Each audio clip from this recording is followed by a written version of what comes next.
हाय दोस्तों, मैं शिवेंद्र सिंह। आज हम आपको बताएंगे कंप्यूटर जनरेशन के बारे में। जनरेशन होता है क्या, कंप्यूटर को कितनी जनरेशन में डिवाइड किया गया हुआ है। देखिए, कंप्यूटर जनरेशन मतलब क्या होता है, पीढ़ियाँ, उसकी कंप्यूटर की कितनी पीढ़ियों में उसको बांटा गया हुआ है। तो कंप्यूटर को वर्क जो कार्य करने के आधार पे उसके 5 भागों में बांटा गया है, 5 भागों में डिवाइड किया गया हुआ है। जो सबसे पहले generation of computer, generation of computer, generation of computer को 5 पार्ट में डिवाइड किया गया हुआ है, जिसमें कि फर्स्ट जो जनरेशन है, first generation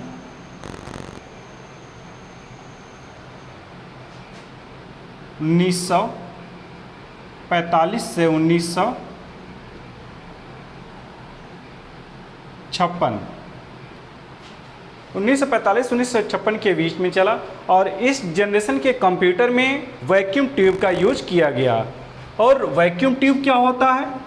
vacuum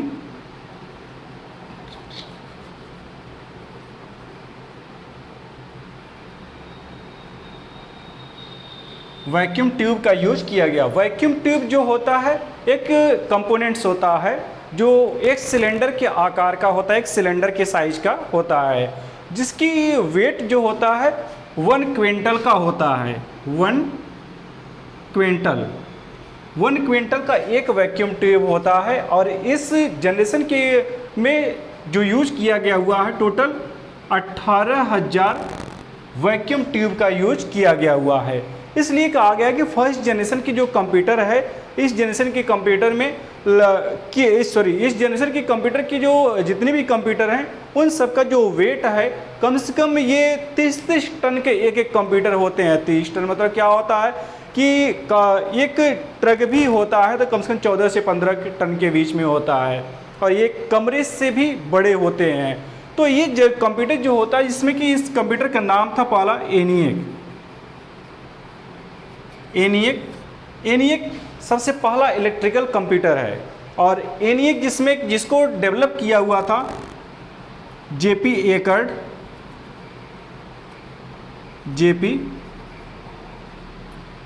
accord, John William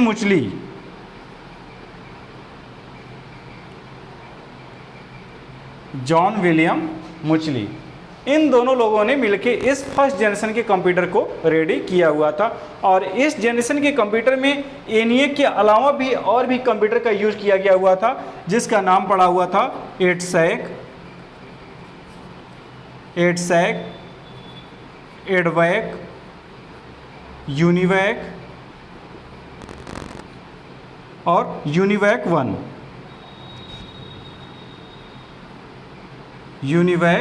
1।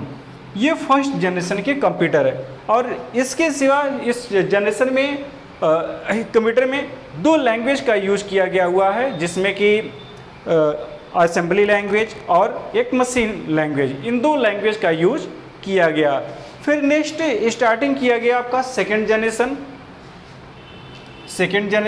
जो सेकेंड जनरेशन जो चला हुआ था कंप्यूटर का, उसमें IC का, ट्रांजिस्टर का यूज किया गया हुआ था। सेकेंड जनरेशन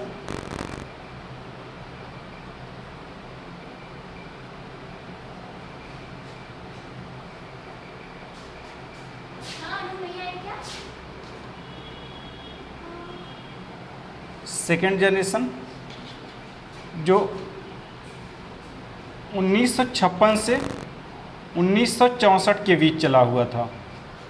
1956 से 1964 के बीच में सेकेंड जनरेशन यूज किया गया हुआ था। और इस जनरेशन में वैक्यूम ट्यूब के स्थान पर ट्रांजिस्टर का यूज किया गया हुआ था।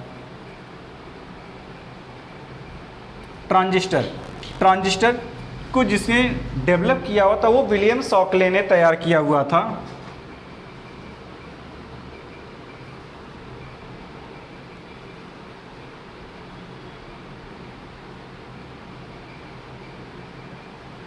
विलियम शॉकले ने 1947 में ट्रांजिस्टर का डेवलप किया गया और इस ट्रांजिस्टर का जो यूज किया गया हुआ था सेकेंड जनरेशन के कंप्यूटर में यूज किया गया, जो वैक्यूम ट्यूब के स्थान पे किया गया। वैक्यूम ट्यूब को हटा के इस ट्रांजिस्टर का यूज किया गया और वैक्यूम ट्यूब के हटाने से कंप्यूटर का वेट कम हो गया और उसकी जो लाइट की जो कैपेसिटी बहुत होती थी, लाइट बहुत अधिक थी जो वहाँ पे लेता था, उस लाइट को भी कम किया गया। और इस वजह से सेकेंड जनरेशन के कंप्यूटर में 2 और लैंग्वेज का यूज किया गया जिसका नाम था COBOL and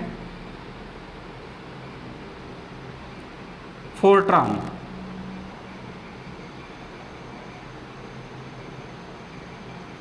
COBOL and Fortran, in 2 language का यूज किया गया। प्लस इसके बाद वहाँ पे ऑपरेटिंग सिस्टम और प्रिंटर वगैरह का यूज किया गया। फिर इसके बाद यूज किया गया थर्ड जनरेशन। थर्ड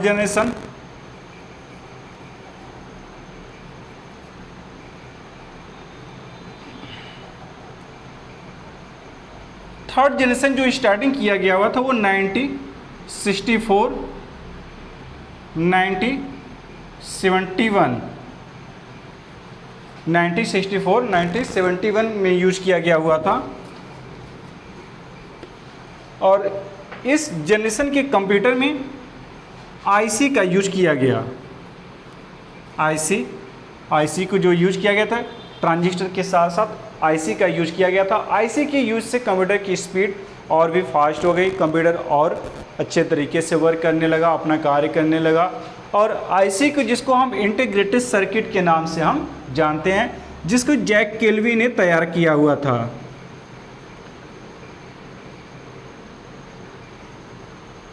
जैक केल्वी ने इसको रेडी किया हुआ था, जिसमें टेक्सास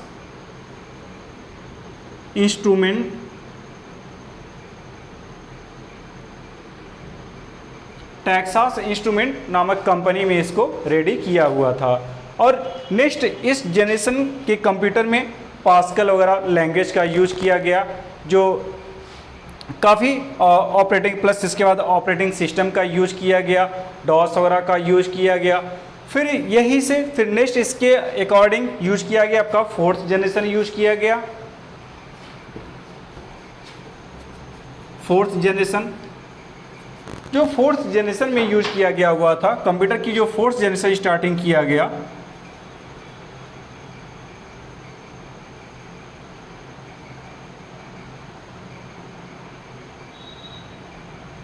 फोर्थ जनरेशन 1971 1984 के बीच यूज किया गया।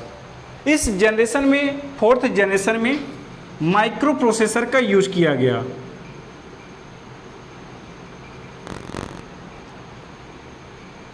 माइक्रो प्रोसेसर का यूज किया गया।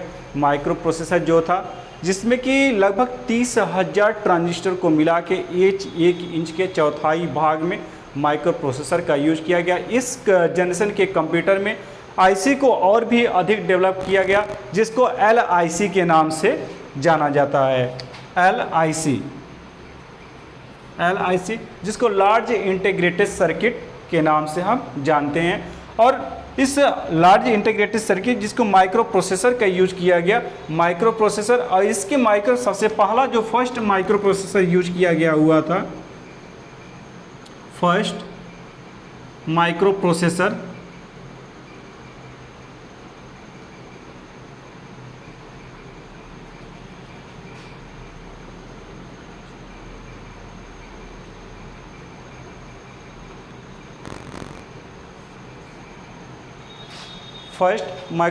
जो यूज किया गया हुआ था वहाँ पे कंप्यूटर में 4004 नाम का सबसे पहला माइक्रो प्रोसेसर यूज किया गया हुआ था। और 4004 फर्स्ट ये माइक्रो प्रोसेसर, और इसी माइक्रो प्रोसेसर को जो माइक्रो कंप्यूटर में यूज किया गया, माइक्रो कंप्यूटर में यूज किया गया। और इसी माइक्रो कंप्यूटर को पीसी कंप्यूटर के नाम से भी जाना जाता है।